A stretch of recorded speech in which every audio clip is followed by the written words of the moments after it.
विधान केलं होतं, माझं काही खरं नाही। यानंतर विरोधकांनी पाटील साहेब कुठेतरी नाराज आहे, राज्यात ती सध्या चर्चा चालू आहे, कसं वाटतं? मी नाराज वगैरे काही नाही आहे।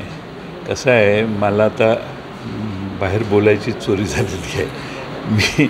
मी भाषण केलेलं त्याचा रेफरन्स तुम्ही काढून बघा। ते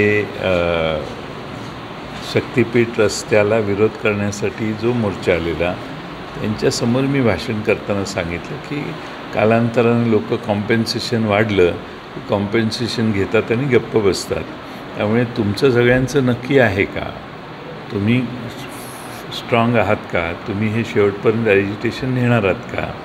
आणि राजू शेट्टींनी हे हातात घेतलं आहे, हा झेंडा हातात घेतला आहे म्हटल्यावर काही काळजीचं कारण नाही।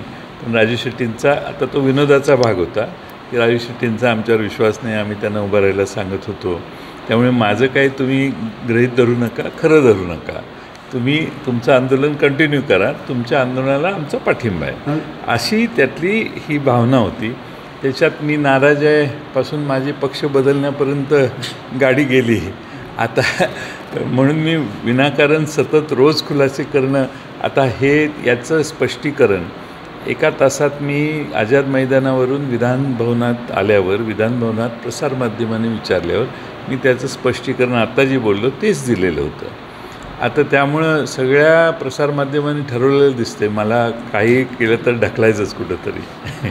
विखे पाटील म्हणालेत की हा सूचक पवारसाहेबांना इशारा आहे, साहजिकच पवारसाहेबांनी सतर्क राहण्याची गरज आहे। आम्ही एका कुटुंबातले आहोत सगळं, आम्ही एकमेकाला इशारा देत बसत नाही। जो काही शरद पवार साहेबांच्या नेतृत्वाखाली आमचा पक्ष आहे, आज आमचा पराभव झाला आहे। कदाचित निवडून आलेल्यांची संख्या जरी कमी असली तरी महाराष्ट्रात पवारसाहेबांच्यासाठी, पवारसाहेबांच्यावर प्रेम असणारे लाखो लोक आहेत आणि त्यांचा तो पक्ष आहे। त्यामुळं आम्ही जे काही असेल ते पक्षाच्या हिताचाच निर्णय आम्ही एकत्रित करू।